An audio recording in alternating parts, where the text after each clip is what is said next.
ലെബനനിലെ Hezbollah ആസ്ഥാനം ആക്രമിച്ച് തകർത്ത് ഇസ്രായേലി സേന. ഹിസ്ബുള്ളയുടെ ഹെഡ്ക്വാർട്ടേഴ്സിലുണ്ടായിരുന്ന ഹിസ്ബുള്ള തലവൻ ഹസൻ നസറുള്ള കൊല്ലപ്പെട്ടു എന്നാണ് ലഭിക്കുന്ന വിവരങ്ങൾ. ഹിസ്ബുള്ളയുടെ ഹെഡ്ക്വാർട്ടേഴ്സിന് നേരെയായിരുന്നു കഴിഞ്ഞ ദിവസം രാത്രി അതിരൂക്ഷമായ ആക്രമണം ഇസ്രായേലി സേന നടത്തിയത്. ഹെഡ്ക്വാർട്ടേഴ്സ് ഒന്നടങ്കം തകർന്ന് തരിപ്പണമായി എന്നുള്ള വിവരമാണ് പുറത്തു വരുന്നത്. 10,000-കണക്കിന് ടൺ സ്ഫോടക വസ്തുക്കളാണ് ഹിസ്ബുള്ളയുടെ ആസ്ഥാനം തകർക്കാനായി ഇസ്രായേലിന്റെ വ്യോമസേന ഉപയോഗിച്ചത് എന്ന് ഇസ്രായേൽ തന്നെ വ്യക്തമാക്കുന്നു. മണിക്കൂറുകൾ നീണ്ട ആക്രമണമാണ് ലെബനനിലെ ബെയ്റൂട്ടിന് സമീപമുള്ള ഫിദ എന്ന ഹെഡ്ക്വാർട്ടേഴ്സിന് നേരെ ഉണ്ടായത്. ഹസൻ നസറുള്ള ജീവിച്ചിരിപ്പുണ്ടെന്ന് ഇറാനിയൻ മാധ്യമങ്ങൾ റിപ്പോർട്ട് ചെയ്യുന്നുണ്ടെങ്കിലും ഈ ആക്രമണത്തിന് ശേഷം ആ ഭാഗത്ത് നിന്ന് ജീവന്റെ ഒരു തരിമ്പ് പോലും കിട്ടാൻ സാധ്യതയില്ലെന്നാണ് ഇപ്പോൾ ലെബനീസിന്റെ പ്രാദേശിക മാധ്യമങ്ങളടക്കം റിപ്പോർട്ട് ചെയ്യുന്നത്. കഴിഞ്ഞ ഒരു വർഷമായി ഇസ്രായേൽ ഹിസ്ബുള്ള ആക്രമണങ്ങൾ നിരന്തരമുണ്ടാകുന്നു. ആ ആക്രമണത്തിലെ ഏറ്റവും രൂക്ഷമായ ആക്രമണമാണ് കഴിഞ്ഞ ദിവസം രാത്രിയുടെ ഉണ്ടായത്. ഹസൻ നസറുള്ളയും ഹിസ്ബുള്ളയുടെ മറ്റ് കമാൻഡർ തലവന്മാരും ഹെഡ്ക്വാർട്ടേഴ്സിൽ ഒരു അടിയന്തര മീറ്റിംഗ് കൂടുന്നു എന്നുള്ള വിവരം മൊസാദിന് ലഭിച്ചിരുന്നു. അതിന്റെ അടിസ്ഥാനത്തിലാണ് കഴിഞ്ഞ ദിവസം രാത്രിയോടുകൂടി ഇസ്രായേലിന്റെ വ്യോമസേന, ഇസ്രായേലിന്റെ ഫൈറ്റർ ജെറ്റുകൾ പടുകൂറ്റൻ ബോംബുകൾ, ആയിരക്കണക്കിന് ടൺ ഭാരമുള്ള മാരക പ്രഹരശേഷിയുള്ള ബോംബുകൾ ഉപയോഗിച്ചുകൊണ്ട് ഫിദ പ്രദേശത്തെ ഹിസ്ബുള്ളയുടെ ഹെഡ്ക്വാർട്ടേഴ്സ് ആക്രമിച്ചത്. ഫിദ എന്ന പ്രാന്തപ്രദേശത്തെ ജനവാസ കേന്ദ്രങ്ങൾക്ക് സമീപമാണ് ഭൂഗർഭ അറയിൽ ഹിസ്ബുള്ളയുടെ ഹെഡ്ക്വാർട്ടേഴ്സ് സ്ഥിതി ചെയ്യുന്നത്. ഈ ഹെഡ്ക്വാർട്ടേഴ്സിൽ ആക്രമണം നടക്കുന്ന സമയം ഹെഡ്ക്വാർട്ടേഴ്സിൽ ഹസൻ നസറുള്ളയും ഹിസ്ബുള്ളയുടെ നിരവധി പ്രാദേശിക കമാൻഡർമാരും ഉണ്ടായിരുന്നു എന്നാണ് ലെബനീസ് മാധ്യമങ്ങൾ തന്നെ റിപ്പോർട്ട് ചെയ്യുന്നത്. അങ്ങനെയെങ്കിൽ ഇത്രത്തോളം രൂക്ഷമായ ആക്രമണത്തിൽ നിന്ന് ഹസൻ നസറുള്ള രക്ഷപ്പെടാൻ സാധ്യതയില്ലെന്ന് തന്നെയാണ് ഇസ്രായേലും അതുപോലെ തന്നെ ലെബനനും കരുതുന്നത്. എന്തായാലും ഹസൻ നസറുള്ള ജീവനോടെ ഉണ്ട് എന്നതിന് ഒരു തെളിവുകളും അതിനുശേഷം പുറത്തു വന്നിട്ടില്ല എന്നുള്ളതാണ് ഏറെ ശ്രദ്ധേയമായ കാര്യം. ആക്രമണത്തിൽ നിരവധി കെട്ടിടങ്ങൾ, ഏകദേശം 9ഓളം കെട്ടിടങ്ങൾ തകർന്നു, നിരവധി പേർക്ക് പരിക്കേറ്റു, നിരവധി പേർ കൊല്ലപ്പെട്ടു എന്നുള്ള വിവരങ്ങൾ പുറത്തു വരുന്നു.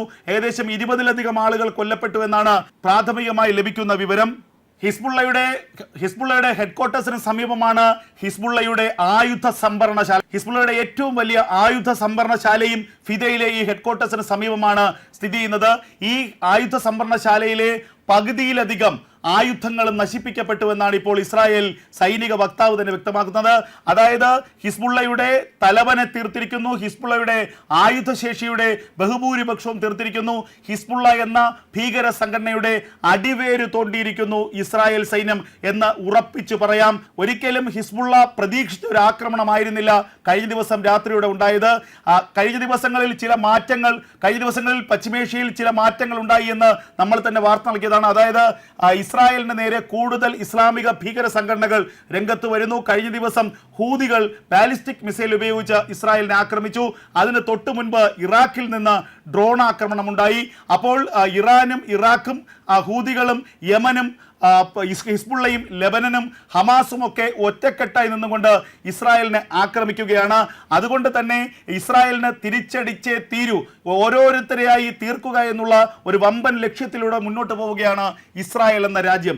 അതിന്റെ ഭാഗമായിട്ടാണ് ഹസൻ നസറുള്ളയെ തന്നെ ലക്ഷ്യമിട്ട് നേരത്തെ ഹമാസിന്റെ തലവനായ ഇസ്മായിൽ ഹനിയെ ഇസ്രായേൽ തീർത്തിരുന്നു. അതിന് പിന്നാലെ ഇപ്പോൾ ഹിസ്ബുള്ളയുടെ തലവനായ ഹസൻ നസറുള്ളയെ ഇസ്രായേൽ തീർത്തു എന്നാണ് ഏകദേശമുള്ള അനുമാനം. ഹസൻ നസറുള്ള കഴിഞ്ഞ ദിവസത്തെ ആക്രമണത്തിൽ കൊല്ലപ്പെട്ടുവെന്ന് ഇസ്രായേലിന്റെ രഹസ്യാന്വേഷണ വിഭാഗം ഉറപ്പിക്കുക തന്നെയാണ്. കാരണം അത്രത്തോളം മാരക പ്രഹരശേഷിയുള്ള ആക്രമണമായിരുന്നു കഴിഞ്ഞ ദിവസം ബെയ്റൂട്ടിന് സമീപത്തെ ഹിസ്ബുള്ളയുടെ ആസ്ഥാനത്തിന് നേരെ നടന്നത്. ഹിസ്ബുള്ളയുടെ ആസ്ഥാനം ഒന്നടങ്കം ഛിന്ന ഭിന്നമായി മണിക്കൂറുകൾ നീണ്ട ആക്രമണമാണ്. ആക്രമണത്തിന്റെ വീഡിയോ ദൃശ്യങ്ങൾ പുറത്തു വരുന്നുണ്ട്. അതിമാരകമായ ബോംബിംഗ് ആണ് ഈ പ്രദേശത്ത് നടന്നത്. പുകച്ചുരുളുകൾ, തീ, ആകാശമുട്ടെ തീ ഉയരുന്നു, പിന്നീട് മണിക്കൂറുകളോളം ആ പ്രദേശം മുഴുവൻ പുക നിറഞ്ഞു നിൽക്കുന്നു. ഇതൊക്കെ തന്നെ വീഡിയോ ദൃശ്യങ്ങളിൽ നിന്ന് നമുക്ക് മനസ്സിലാക്കാൻ കഴിയുന്നതാണ്. അപ്പോൾ അത്രത്തോളം രൂക്ഷമായ ആക്രമണം ഹിസ്ബുള്ള ഹെഡ്ക്വാർട്ടേഴ്സിനെതിരെ നടത്തുമ്പോൾ ഹസൻ നസറുള്ളയും നിരവധി ഹിസ്ബുള്ള കമാൻഡർമാരും കൊല്ലപ്പെട്ടിരിക്കാമെന്ന് ഇസ്രായേൽ സേന ഉറപ്പിക്കുകയാണ്. എന്നാൽ ഇതേക്കുറിച്ച് ലെബനനോ അല്ലെങ്കിൽ ഇറാനോ ഔദ്യോഗികമായി പ്രതികരിച്ചിട്ടില്ല.